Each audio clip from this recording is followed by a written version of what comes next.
felt that way.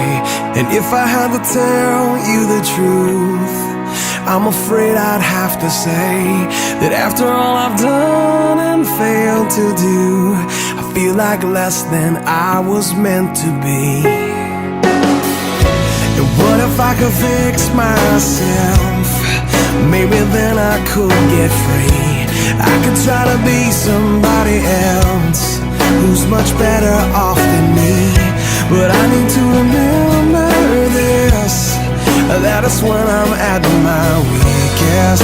I can clearly see He made the lame walk and the dumb talk, and He opened blinded eyes to see that the sun rises on His time. Yeah, He knows our deepest desperate need, and the world waits while His heart aches to realize the dream. I wonder what life would be like if we let Jesus live through you and me.